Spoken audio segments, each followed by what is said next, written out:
ജപ്പാനിൽ ഒരു മസ്ജിദ് നിർമ്മാണവുമായി ബന്ധപ്പെട്ട വിവാദം ഇപ്പോൾ ആഗോള തലത്തിൽ തന്നെ വലിയ ചർച്ചയായി മാറിയിരിക്കുകയാണ്. പാകിസ്ഥാൻ അംബാസഡർ ഉദ്ഘാടനം ചെയ്ത മസ്ജിദ് ഇപ്പോൾ പൊളിച്ചു നീക്കപ്പെടാൻ സാധ്യതയുണ്ടെന്നാണ് റിപ്പോർട്ടുകൾ.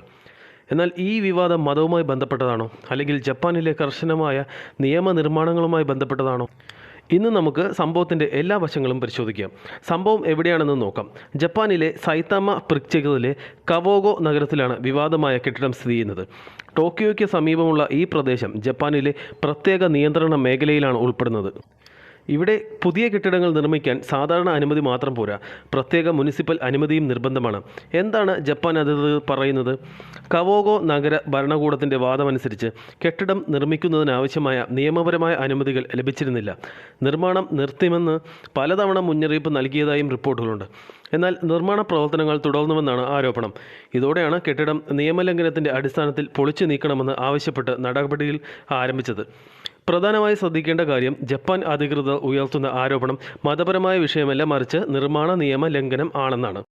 വിവാദം അന്താരാഷ്ട്ര ശ്രദ്ധ നേടിയതോടെ ടോക്കിയോയിലുള്ള പാകിസ്ഥാൻ എംബസി വിശദീകരണം നൽകി.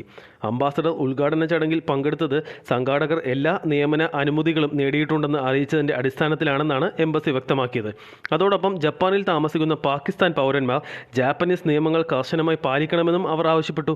ഇത് വിവാദത്തിൽ നിന്ന് ഔദ്യോഗികമായി അകലം പാലിക്കാനുള്ള ശ്രമമായാണ് ചിലർ വിലയിരുത്തപ്പെടുന്നത്. ജപ്പാനിൽ നിയമങ്ങൾ എത്ര കർശനമാണ്? ഈ സംഭവം മനസ്സിലാക്കാൻ ജപ്പാൻ ഭരണ സംവിധാനവും മനസ്സിലാക്കണം.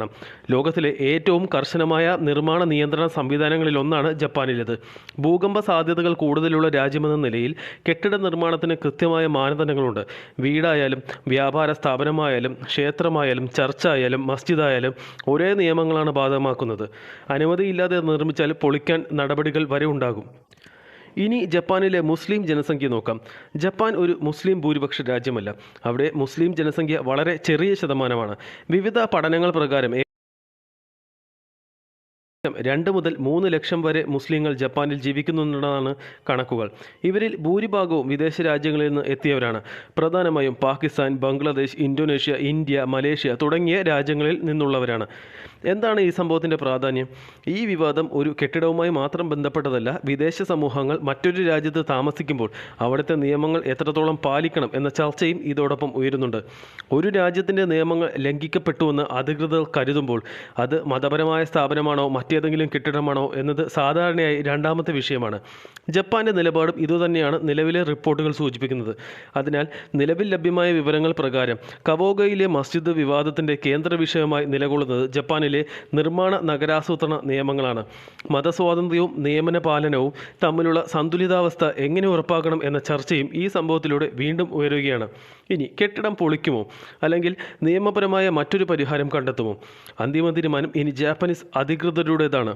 ഈ വിഷയത്തിൽ നിങ്ങളുടെ അഭിപ്രായം എന്താണ്? ജപ്പാൻ ശരിയായ നടപടിയാണോ സ്വീകരിക്കുന്നത്? കമൻറ്റിൽ അറിയിക്കൂ. കൂടുതൽ ഇത്തരം വീഡിയോകൾക്കായി ചാനൽ ഫോളോ ചെയ്യൂ.